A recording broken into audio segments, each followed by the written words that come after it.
Hello, this is Ron Lugbill, and today's topic is language exchanges. I do 4 or 5 language exchanges every week in Spanish. Normally, it's in Spanish. I have done in other languages, but a language exchange is where you find a partner who speaks the language that you're learning and wants to learn your language, your native language, usually, and you can set it up however you like, but we often spend half the time in English and half the time in the language that you're learning. Half the time in each person's language. That seems to be a fair way to do it. Um, that I usually spend do an hour-long language exchange, half an hour in Spanish, and then I can look up in the corner where it keeps track of the time on Skype and say, well, okay, it's time to switch. You want to switch to Spanish now, okay? And then, I'm sorry, and then we switch to English after half an hour. So there are different sites that do this that are free. It's normally free. You can go online, find a language partner that will be compatible with you. Let's see, some of the popular ones are Tandem, Hello Talk. Um, I use one called Mixer, Mixxer, and that you can also do. There's some people that do written language exchanges where you just text each other. That's another possibility, and it works well for beginners or people who are just interested in perfecting their writing skills, because then you can get feedback from your partner if you made spelling, grammar mistakes, or other mistakes. So I think, language exchanges in general are a very effective way to improve your language, your speaking ability in particular. That it's hard when you're in your own country to work on your speaking ability, and this is a very good way to do it. As a matter of fact, get you can probably get in more speaking this way than if you're actually in the country, because yeah, once in a while you run into somebody at the store or whatever, or you might see people once in a while at an event, but otherwise, if you're not in a situation where you're regularly working with dealing with natives, you may not actually be using the language all that much, even if you're living in that country. Just little encounters here and there. And whereas a language exchange, you're in it for half an hour um, every day, and you can do it as often or as little as you like. I try to set it up so that it's just on a weekly basis. I know some of the sites and some of the popular ways to do this, people don't do that. They just set up one time and then that's it. And then you never see the person again or something. So, but I try to do it. It's like, okay, every Wednesday, 7 p.m. We just know it. We don't even have to make an appointment. It's already made. Occasionally we have to cancel. It's like, oh, I had to work late, or, it's a holiday or something. I'm not feeling well. But normally, we just kind of keep doing it every week, and have been doing it for 6 or 8 months now, and that seems to be working well. That you usually try to come up with topics of conversation that both parties are responsible for the conversation. I do it where it's just a conversation thing. You can set it up however you like. That some people do it more like, have an article that they read and then they discuss it, and that's a good way to do it. Also, I some people try to prepare for it and have things that they're ready to say. I don't. I just kind of go in and do it and wing it, and we chat, and wherever the conversation goes, that's what we do. What have you been up to? What'd you do this past weekend? You got any plans this weekend? How's the weather there?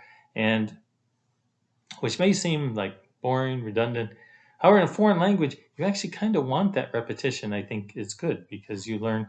Um, Last weekend, you're learning past tense, right? You're practicing really the past tense. You already know it, but although I don't know the past tense that well in Spanish, it's a little bit hard. And then what you're doing this weekend, well, that's future, right? And so and kind of what you do in general or what the weather's like now, that's present. So you got present, past, future, and you're you're speaking, but you're also listening that they're speaking, and you're getting some input. Then, so it's both input and output. That and for me, it's just more interesting than studying a textbook or something that it's a real life person there. And now the technology's a lot better with Skype or these platforms often have their own um, app or something they use in order to do um, the conference, the video conference. That and some of the apps have different. They have other features. The one I do, Mixer, really they just it's kind of you just find people and then you go off on Skype and do your language exchanges with them. But some of the apps like Tandem or Hello Talk, they've got other things you can do with the apps that they've got. Hello Talk has like a timeline thing. It's a lot like a social media thing, which is an advantage for a lot of people. For me, it's actually a disadvantage that it seems less serious. It seems a little bit more like one of these language learning apps, like um, Bumble or Duolingo or whatever. That it seems more gamified, more a little bit less serious. So that Mixer tends to attract people that are just interested in learning the language. There aren't any games, and some of the language learning apps, tend to be a little bit social media. Some tend to be a little bit more flirting, online kind of thing. Um, and you just find one that suits you, that works for you, and get on there and start chatting because it even with it's a very effective method, but learning a language takes a lot of time. So most of us have full-time jobs, families, or other commitments, and we're not just 24/7 language learners. And so, we fit this in a couple times a week. We're doing a language exchange, and that it does help you. If you're doing it a couple times a week, you're improving your language. If you're doing it maybe once a week and you're already pretty good at the language, you're probably just maintaining the language at that point. If you're a beginner, it's hard to do these language exchanges as a beginner. That, with the exception of just the texting kind of language exchange, that's a possibility. Or if you've got a very patient partner who is willing to work with a beginner. Some people aren't willing or really able to work with a beginner that you have to kind of teach them. And I do that with one of my language exchange partners who's really a beginner in English. And what I do, this is kind of weird, but I write bilingual sentences like this, and then she copies them, puts them in her notebook, and I say them out loud, and she repeats after me if she wants to, and that way we that she learns some basic English sentences. You kind of learn everything through sentences. You learn, because I'm saying the pronunciation, she's learning the pronunciation. She's learning the English grammar, the word order, the spelling. That it is an effective way to learn languages. Of course, usually, you want to move towards something that is real communication. So, that's so anyway, that's one way to do it. If you have a bilingual partner and they're willing to work with you, is to maybe do bilingual sentences for you. Of course, if you do that for 30 minutes, it's a little bit long to be doing that, unless you can kind of make that into like a real conversation. That's one, and I've done that before, where you make these bilingual sentences. Well, that's a real conversation. That you say something, they say something. You follow up with that, and ask a question. It's like, okay, what do you like to do? Oh, I like to dance. Okay, what kind of dance do you like to do? Oh, I like to dance salsa. And what's your favorite kind of music? Then you kind of just have a little bit of a conversation so that the whole thing has some meaning to it. And because your brain does better with real communication than it does with just drills, exercises, and things that because your brain is only like this size, right? Okay, and there's only so much can fit in there, and so your brain gets rid of stuff if it doesn't seem important, and so only meaningful things actually get retained by your brain. So you want these experiences to be real communication, real meaning, if possible, so that your brain retains them. So that's let's see, what else about language exchanges that I, you know, it's hard. That anxiety, that it is hard at first to talk with the native speaker. That eventually you will learn that nothing bad is going to happen to you, and that you're going to make mistakes, but it doesn't really matter. You're worried about making mistakes. Yes, you're going to make mistakes. Yes, you're going to. It's going to seem stupid, but there's going to be misunderstandings. But that's all part of language learning. That's what it is. That it's I wish there was like some magic pill you could take that would help you get through that, and it would just be fun and easy the whole time. And if you have the right attitude, it is fun. It is easy. That it's enjoyable. It's nice to connect with people, communicate with people, and but it is true.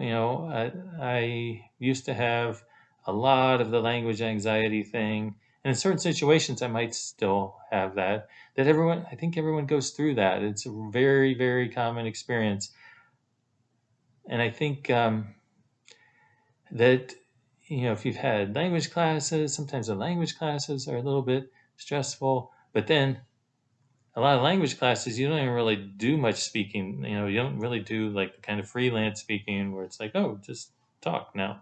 That's usually like the teacher asking you a question, which is pretty nerve wracking in and of itself. And then you're like forced to answer it. And that's all kind of a stressful situation. If you don't say it right, then the teacher corrects you, which makes it even more stressful. And so, anyhow, language exchanges, these are just normal, regular people on the other side of the screen that don't really care how good your French, German, Spanish, Italian is. That they just are there to kind of chat with you.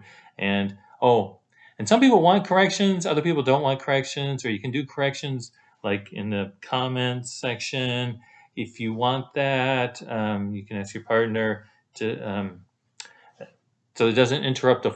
You don't really want to interrupt the flow of the conversation. Is my concept with it. It's like I don't want structure to get in the way of us having a conversation. I want us to have a real conversation, and I don't want the conversation to flow into like verb tenses and grammar forms and things that they might not even know actually. It's just a language, and they just speak it, and they didn't ever really study it. And so anyway, that's my preference. It's not to have corrections. Some people prefer to have the corrections. Some people, make it into a real study session where they ask their partner, okay, I don't want you to correct like orally at the time, but just do it in writing. Okay, any word that I mispronounced or some mistake I made, just put it in the comments section, and then I'll print that out afterwards. I'll take a look at it afterwards and study it and try to get that straightened out so I don't have problems in the future.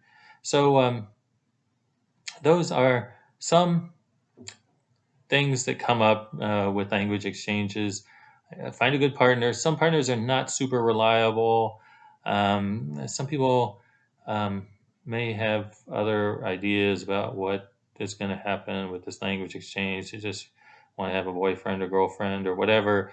And, you just need to work that out, either make it clear or, just move on. That if a language partner doesn't work, if they, don't show up and they don't, have any kind of reasonable excuse and, it's not working out for you, you can just find another language partner. Please, try to be courteous with your language partners.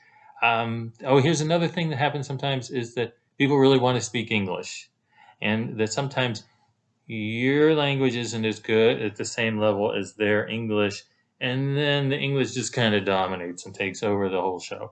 All right, and that's what you want to avoid. I like these language exchanges because it's clear. I do, we set it up ahead of time. Half the time is in their language, half the time is in my language. And, we just keep track of the time. And then when 30 minutes is up, we switch.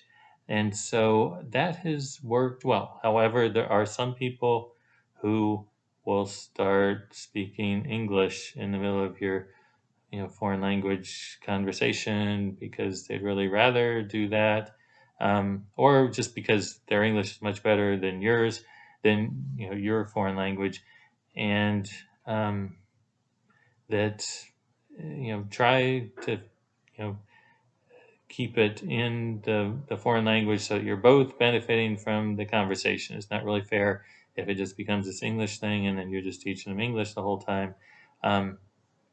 And that some people have different desires. Sometimes your partner will want to be corrected. I've my partners, I think we're both on the same page, and I think that's what you want, is partners that are on the same page generally, that we just do conversations in both languages. Sometimes they'll ask me questions. It's like, oh, and then sometimes I need to think about it because I often haven't really thought a whole lot about my own language. I just kind of speak it. But ask me questions like, when do you say this, or when do you say that, or why? What's the difference between this and that? Um, and frankly, there may not be much difference, and they might be completely right to be confused because I'm equally confused. Um, that you know that these are people who are really interested in learning English. I mean, I have some partners that have lived in the United States for 5 years and have been speaking English for many, many years. And I have other partners who, uh, really don't have that much education or experience in English and are kind of beginners. Most of them are somewhere in between, like intermediate to advanced speakers who speak English but make mistakes sometimes, but can normally make themselves understood. I'm kind of intermediate in Spanish, and so I'm not a beginner. I can carry on a conversation, but I make mistakes all the time, and they're very forgiving of my mistakes because, frankly, people can understand you. I saw a great YouTube video the other day where the guy goes into the McDonald's and orders a double cheeseburger, like with various verb forms. It's like, we want cheeseburger double. And they understand him every single time, no matter what he says. He keeps saying it wrong. He goes into McDonald's every time he gets his double cheeseburger. But it's like, they they want cheese double burger, and every time, in every situation, they accept the order. They get him his double cheeseburger, and so the point is that you can make mistakes and people still understand you. That you can get those verb tenses like completely wrong, and as a matter of fact, that's sort of a technique that I used because I didn't really know the past tense in Spanish, and so I would just say, yesterday, I go to my brother's house. And everyone understands that. It happened yesterday, so of course it's past tense, even though I didn't say went. I said go. I didn't say fui. I said foi. But everyone understands it. They get it. It was yesterday, so it was in the past, right? And that future tense is a little bit easier in Spanish, so it wasn't much of a problem. But you can do the same thing with the future tense. You can say, tomorrow I go to my brother's house. And everyone understands it's in the future, even though you didn't say I'm going to go or I will go, that everyone gets it. And even, present tense, it's like when someone says, the infinitive, that's what I'm saying is you can use like caveman speech. I intentionally teach my students to use caveman speech to start out with, to just to get their point across, not to get stuck in their heads like, oh, I don't know the right conjugation. I don't know the right verb. I don't know how to say this. It's like, no, just say it. People just want to hear it. They want to communicate with you. And so if you use the infinitive, who cares? It's like, today, I to go to the store. All right. It's not correct, but people get it. You're going to the store today, right? That the point is to make yourself understood. the point is not perfection. Perfection is not what we're aiming for. We are aiming for communication. That's what language is communication. And you know what? There are kids 4 and 5 years old. You were like this when you were 4 and 5 years old. You spoke English all the time. Everyone understood you. And you got around, communicated, and you were fine. But everything you said was kind of wrong. And I communicate with foreigners all the time who it seems like they speak English fluently, but they make when I stop and think about it, it's like no, they make a mistake like every single sentence, but I understand it perfectly.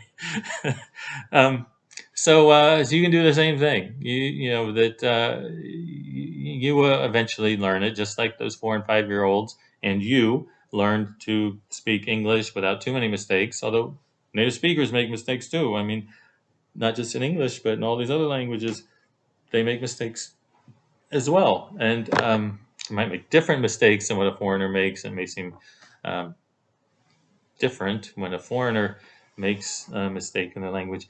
I would suggest, however, that you work on the pronunciation a lot because that's one thing.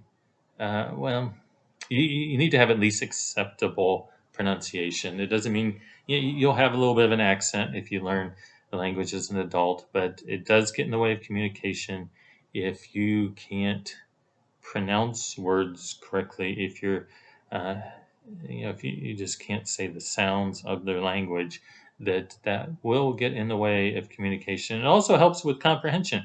If you then you can hear those sounds, because what happens when you're little, you get used to certain sounds and your brain intentionally blocks out other sounds because they are not part of the language that you need to know. And so, just to simplify things, your brain doesn't pay attention as much to weird, different other sounds. And so, your brain isn't really receptive to those. So, you kind of have to consciously learn the new sounds of your language. I'd suggest going on to Google Translate and hitting that little icon that has the bell, the speaker thing, so that you can put a sentence in there and then have the native speaker say it to you. Or you can use that with your language exchange partner to say, could you just say this sentence for me and I'll repeat, and you can get them to help you with your pronunciation if they're willing to do that.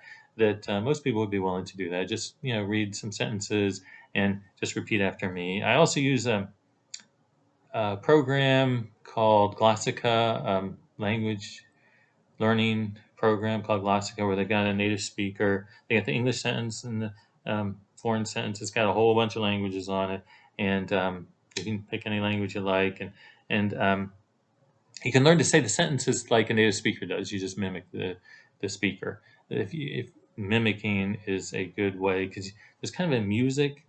It's not just these little individual sounds, but also there's kind of a music or a flow to a language that you need to learn that is helpful. Anyway, I'm getting off the topic of the language exchange itself. I highly recommend you do a language exchange, even if it seems a little bit scary to go talking to a stranger on the internet right now. They're only a stranger the first time. After that, they're not strangers anymore. They're just a friend.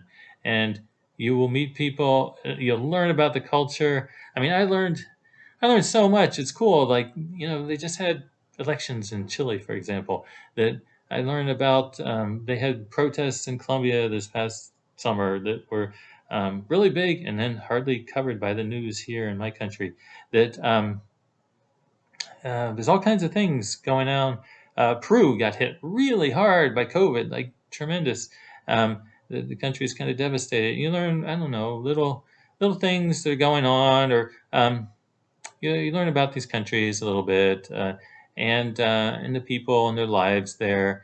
And I got one friend who um, he's been trying to improve his English so he could work in a call center. Now he's got a call center job, which may not seem like a great job to you know people in North America, but if you live in a developing country, it's usually a pretty good job that you can make a decent living, and it's kind of a stepping stone job for him. I think he wants to be an English teacher later, but this is the way you spend all day just speaking English, interacting with people in English, and your English will really improve, and he gets paid for it. So So that's a good deal for him.